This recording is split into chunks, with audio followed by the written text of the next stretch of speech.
So they are intriguing, and they've had a pretty good year so far, but I don't expect Preller to stop, put it that way.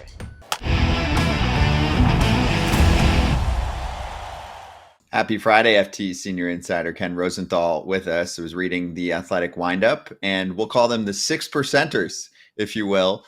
The teams that have a 6% chance or less of cracking the playoffs. Can you run through what you wrote about and maybe any particular names that come to mind? Well, Scott, basically what I was saying was that, I don't know, a couple of weeks ago, everyone was fretting that there wouldn't be any sellers. Oh my gosh, it's just the Rockies and the Marlins. Here we go. And I felt that obviously there would be separation to come, and we're starting to see that separation. So I wrote about four teams that weren't necessarily thought of as sellers a couple of weeks ago, but now are trending in that direction. Things still can change. We've got almost a month till the deadline. I understand that. But yes, the playoff odds for each of these teams are around 6% or less. I'm talking about the Cubs, the Rangers, the Blue Jays, and the Tigers.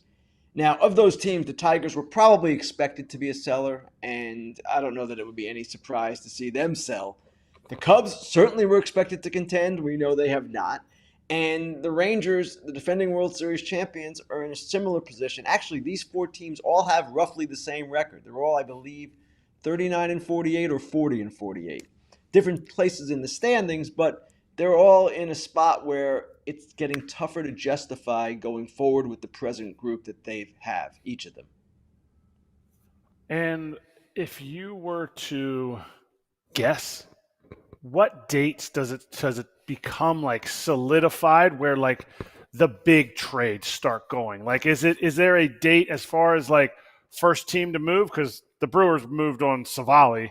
I don't know that that's like the big what I'm looking for. Or is it something that solidifies and you start hearing chatter all the time and then one of those trades happens? A couple of things here, Eric, worth noting. One, the amateur draft takes place at the All-Star break, and I don't know that we'll see a lot before then. Maybe a couple of deals like the Savali deal, for instance, but right now teams are focused very heavily on the draft. And not that they can't do two things at once, but it is a lot, and the draft is a big deal, and things generally don't happen with the deadline until the deadline anyway. So then you ask, okay, what is the drop dead date? Well, we know the drop dead date is July 30th. And I would think teams starting around the 25th really get serious. But we've seen in the past, I can't necessarily think of examples off the top of my head, but teams that kind of shift course right at the end and based on what they're doing and just look at things a little bit differently. So I don't know if there's one date in particular, and the date is different for each team. Some teams might decide, okay, around the 20th, it's not happening. Some teams might just give it more time and just kind of wait for everything to build until the end. So it's unclear. It's kind of flexible and fluid. We'll just have to see. Ken, I'll ask you about the Cubs specifically on players. I mean, it's kind of hard to find significant names. I've been looking maybe a bullpen piece or two, maybe a Kyle Hendricks, a Patrick Wisdom. The big name you mentioned was Bellinger. I'm curious, if there's anyone else. And with Cody, how complicated will it be? Because there are going to be teams that say, what if he messes up his shoulder? What if he has a big high five and it messes up his shoulder and then he opts in for whatever, 60 million more bucks? Most teams can't take that risk, right? Or their ownership won't let them. Right. And that is a real concern. He has opt outs each of the next 2 years, and there are ways around that. The Cubs can pay a certain amount of money if he exercises the opt in, I guess you would call it. You can look at it in a number of different ways, but it is problematic. And Cody Bellinger is having an okay year, not an amazing year. So what's the value? Now, the Cubs do have players they can trade. It depends on how they look at themselves going forward. And I would imagine they want to regroup in 25 and be the team they thought they would be in 24. So the idea of them trading a Nico Horner, for example, or a Justin Steele, I don't see it right now.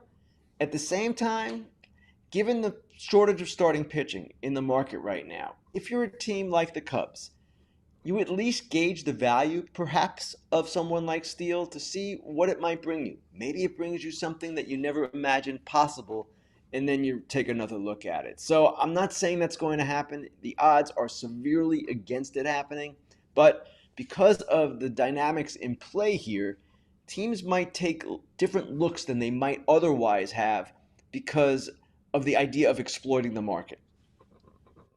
All right, the market is out there for shortstops. I know Bo Bichette's defense is not as highly rated as his offense or his hair, but let's say the Jays do say, yes, it's time to blow it up. Is he the most coveted piece, or is it some of their the starters that they have for this year and next year? Vlad's the most coveted piece. Okay, if they're willing to do that, I doubt they are. The starting pitchers, yes, they would be coveted too. Bassett has one more year after this. Gossman too. Gossman hasn't had his best year, of course, but he is someone that I'm sure would attract attention. And Bo Bichette is an interesting guy. There's no doubt about it. In my view, he needs to get out of there. I don't know that he is happy there. I haven't talked to him about this, and I haven't necessarily heard specifically, but it certainly seems like he gives every indication of being a change of scenery type. He's not having his best year. So they're not going to want to sell low. And I just, based on what we've seen from Toronto in the past, do not believe that they are going to go anything beyond their potential free agents. Maybe they do.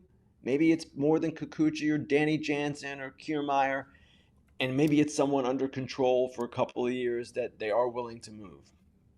I'll believe it when I put it that way. In my opinion, they should do it, but I don't know that they will. Mariners have been going kind of quietly here. We know all about them. They're not really hitting well, even though they came out and won that game 7-3 yesterday against the Orioles, a really good team. Trade deadline coming up. It might be the trade deadline. Yeah, you never know. Could they dangle a guy like Emerson Hancock or are they going to go find somebody? What do you think?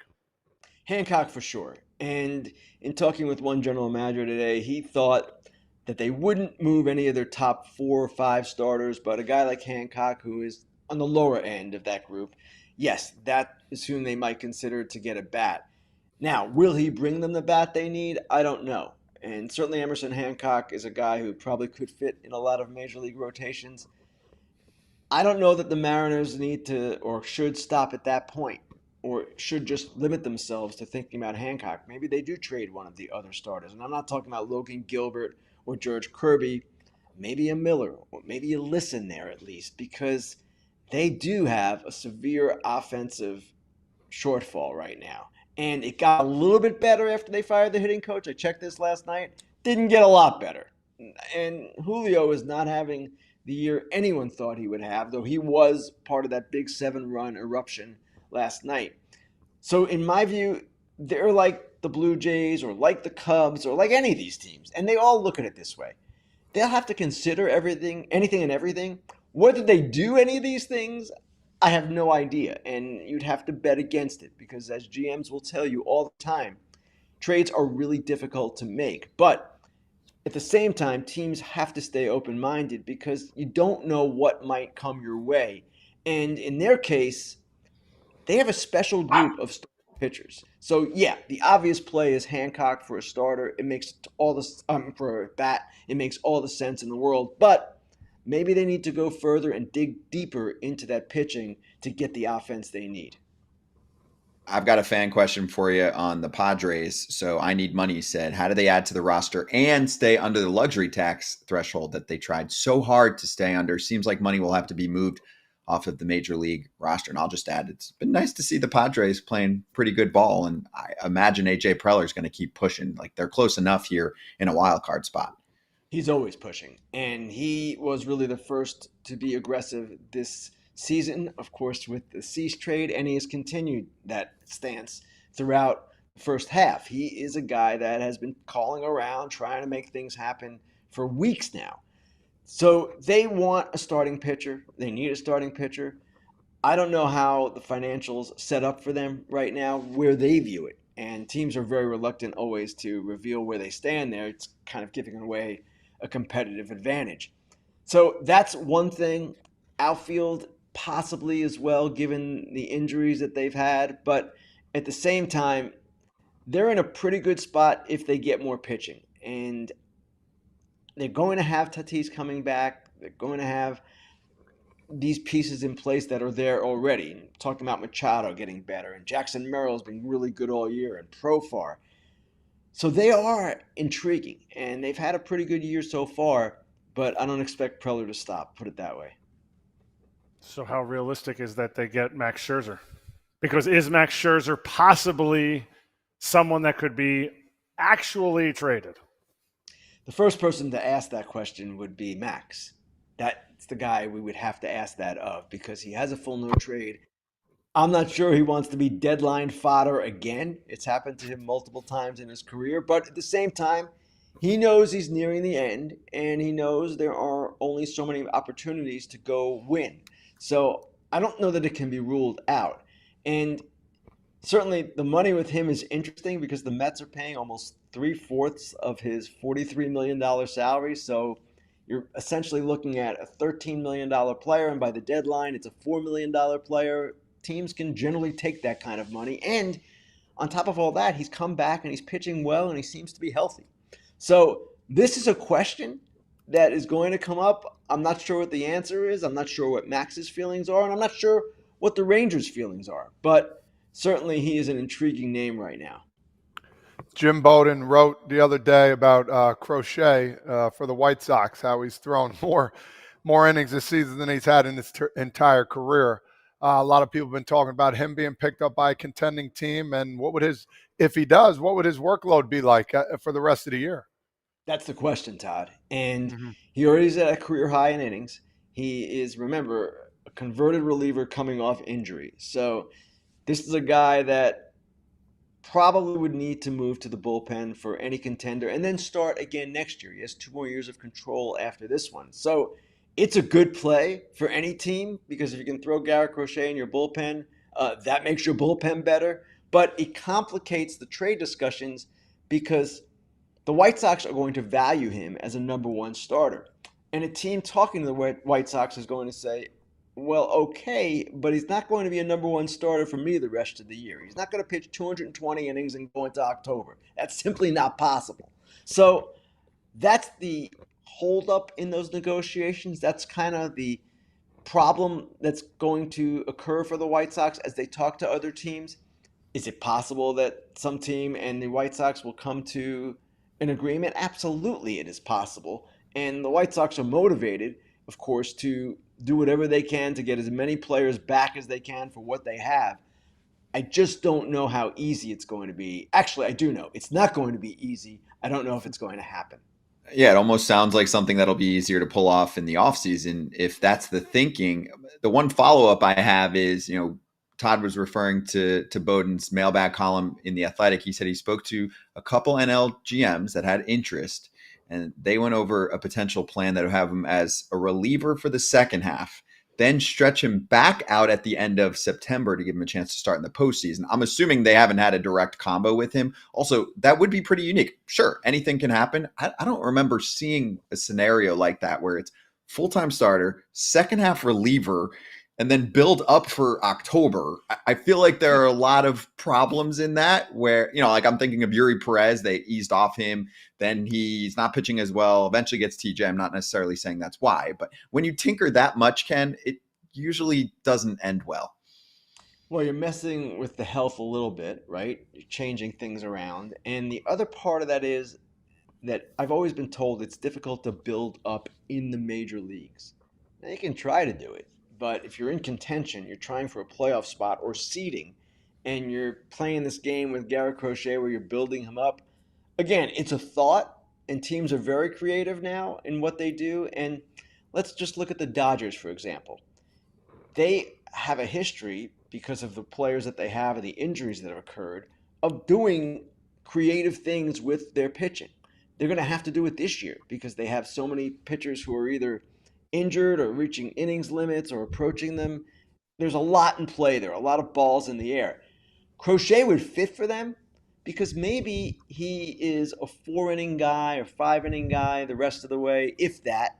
And then in the playoffs, that's what he is again. And you use him in that capacity. I can kind of see all this taking place. So there are a number of ways to go here, but it's going to come down to, again, the question of where the White Sox value him and how other teams see him as well. You're doing the Phillies Braves series coming up here this weekend, correct? Correct. The Phillies are clearly one of the upper echelon teams. Are the Braves still in that category, or are we waiting for Alex Anthopoulos to make a trade, or is this team just not the same without an MVP or Cy Young candidate for the rest of the year? Well, they're not the same. There's no question about that. And they would be more like last year's Braves, in my opinion, if those two guys, Acuna and Strider, were healthy. The question now is, okay, your bullpen's in good shape, your rotation's in pretty good shape, even though it's a group of older pitchers to some extent, and guys you got to be careful with. And also a guy named Ronaldo Lopez, who is converting from the bullpen going back to starting this season.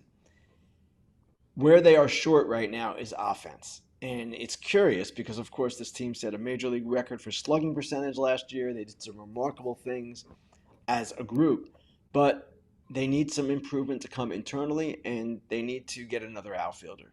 Because even when Michael Harris II comes back, it's him, Kelenic, and then who?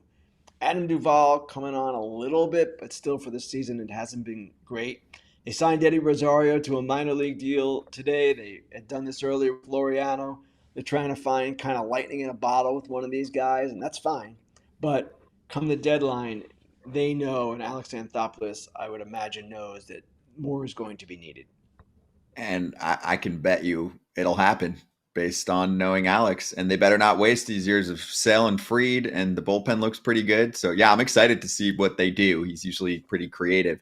Ken, enjoy this series. We will be watching Phillies Braves this weekend. Have a good weekend. We'll see you next week. Thanks, guys. Thank you. Ken Rosenthal, also host of Fair Territory, of course, Mondays and Thursdays on the FT YouTube channel, and also wherever you get your podcasts. It's about 30 minutes long, and it is everything you need to know from the insider perspective from Ken. And of course, this is a big, big month in the trade world. Well, first of all, I'm doing the Yankees-Red Sox game in New York on Saturday.